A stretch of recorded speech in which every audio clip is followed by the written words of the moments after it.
नमस्कार दोस्तों, आप देख रहे हैं लाइव हिंदुस्तान।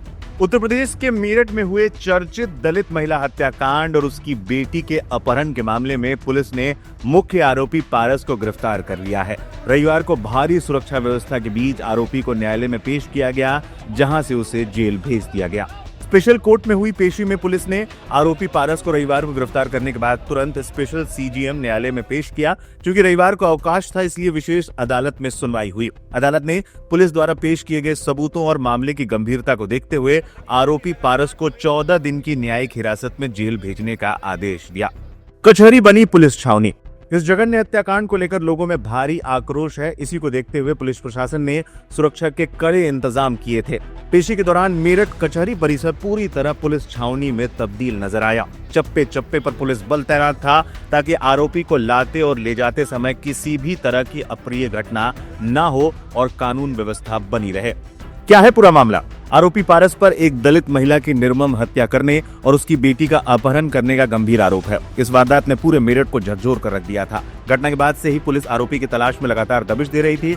शनिवार को ही रूबी और पारस को उत्तराखंड से पुलिस ने दबोच लिया था। मामला प्रेम प्रसंग का बताया जा रहा है, लेकिन अब भी मामले में कई पेच है। पुलिस अब आरोपी को पूछताछ के आधार पर मामले की कड़ियां जोड़ने और चार्जशीट तैयार करने में जुट गई है। पुलिस ने अथक प्रयास करके 60 घंटों के भीतर जो अभियुक्त है उसे गिरफ्तार किया और जो अपहर्ता है उसे बरामद किया। जो मुकदमा दर्ज हुआ उसके अनुरूप पुलिस ने विवेचना की। इसमें पूरी कार्रवाई में 10 से अधिक टीमें बनी। 4 प्रदेशों के 7 जनपदों में पुलिस फोर्स भेजी गई। मैनुअल मुखबिरी, इंटेलिजेंस, सर्विलेंस के जरिए पुलिस ने इनको ट्रैक किया और ये बरामदगी की गई।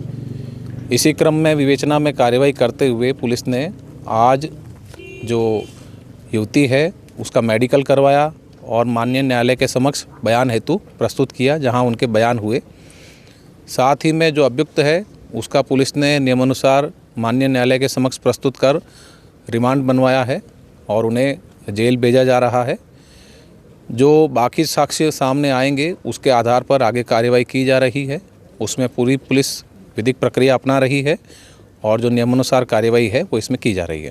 सर, परिजनों ने ये रेप का भी आरोप लगाया था, क्या मेडिकल में कुछ? जी, इसमें जैसा मैंने बताया, जो भी इसमें साक्ष्य सामने आएंगे, चाहे मेडिकल रिपोर्ट हो या युवती ने जो माननीय न्यायालय के समक्ष बयान दिए हों, उसी के आधार पर इसमें आगे अग्रिम कार्रवाई की जाएगी। मेरठ की कपसाड़ गांव की अगवा हुई दलित बेटी रूबी को सुरक्षित खोज निकाला गया और अब पहली बार रूबी की तरफ से कई बातें रखी गई हैं। घटना वाले दिन क्या हुआ था, रूबी ने खुद पुलिस को बताया है, जिसने इस पूरे केस को नया एंगल दे दिया है। इससे पहले पारस, जो कि नाबालिग है, पुलिस पूछताछ में उसने रूबी को लेकर बड़ी बातें बताई थी। उसने बताया था कि वो रूबी को 3 साल पहले से जानता है। कॉलेज में वो एक दूसरे से प्यार करते थे। पारस के मुताबिक रूबी और पारस ने मिलकर इस पूरी घटना को अंजाम दिया है। लेकिन अब पुलिस पारस की सभी बातों पर विश्वास नहीं कर रही है। उनका कहना है कि जो कुछ रूबी कहेगी उसी पर इस पूरे केस को दर्ज किया जाएगा, धाराएं लिखी जाएंगी। और इस सब के बीच रूबी का पहला बयान सामने आया है। बता दें कि दोनों को एक साथ हरिद्वार में गिरफ्तार किया गया था। इस गिरफ्तारी के बाद ही तस्वीर सामने आई थी, जिसमें रूबी और पीछे पारस दिखाई दे रहे हैं। इस पूरे केस ने दलित वर्सेस राजपूत का एंगल सामने रख दिया है। लेकिन अब धीरे धीरे इस पूरे केस की गुत्थी सुलझते जा रही है। दरअसल गिरफ्तारी के बाद पारस और रूबी को पुलिस ने अज्ञात जगह पर ले जाकर पूछताछ शुरू की।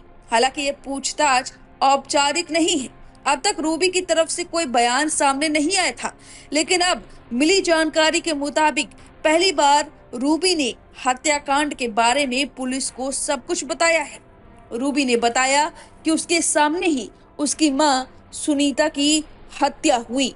रूबी का कहना है कि उसे अंदाजा नहीं था कि मां की मौत हो जाएगी। दरअसल जब रूबी को पारस किडनैप करने की कोशिश कर रहा था, तो तो मां सुनीता विरोध करने लगी, जिसके बाद दोनों हमलावरों ने गन्ना छीलने वाले फरसे से सुनीता पर हमला कर दिया, जिसके बाद सुनीता अधमरी हालत में बेहोश हो गई थी। ये सब कुछ गांव के खेत में हुआ था।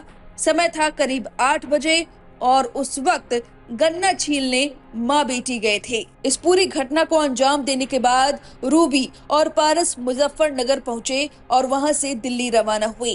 दिल्ली में जिस जगह रुकने की प्लानिंग की वहां बात नहीं बनी, दोनों ट्रेन से हरिद्वार पहुंचे। शनिवार सुबह पुलिस ने पारस और उसके साथी पर 25-25 हजार रुपए का इनाम भी घोषित किया था। अभी खुलासा नहीं हुआ कि पारस और रूबी में प्रेम प्रसंग था। हालांकि पारस इस बात का दावा लगातार कर रहा है। वहीं पूछताछ कर रहे एसएसपी डॉक्टर विपिन ताड़ा खुद पूछताछ में लगे हैं। जानकारी की जा रही है कि हत्याकांड में कौन कौन शामिल था। रूबी के आज कोर्ट में बयान दर्ज होंगे। कोर्ट में पेश कराया जाएगा, जहां वह घटना को लेकर बयान कोर्ट में दर्ज कराएगी। उधर पुलिस जांच में रूबी बालिक और पारस किशोर निकला है। पारस की जन्मतिथि 2008 के हिसाब से 17 साल का है। वहीं पुलिस मेडिकल रिपोर्ट में पुष्टि करवाएगी कि क्या पारस सच बोल रहा है या सिर्फ ये झूठ है। वहीं आपको बता दें कि मृतका की बहन परिवार सहित धरने पर बैठी है। कपसाड़ में सुनीता की बहन माया देवी निवासी गांव बहरामपुर परिवार के साथ गांव के बाहरी शोर पर रजवाहे पुल पर सकौती मार्ग पर धरने पर बैठ गई। माया देवी का आरोप है कि पुलिस ने उन्हें पीड़ित परिवार के घर जाने से जबरन रोक दिया। वहीं पुलिस की माने तो हरिद्वार जाने के बाद पारस ने रूबी के साथ फोटो लिया था।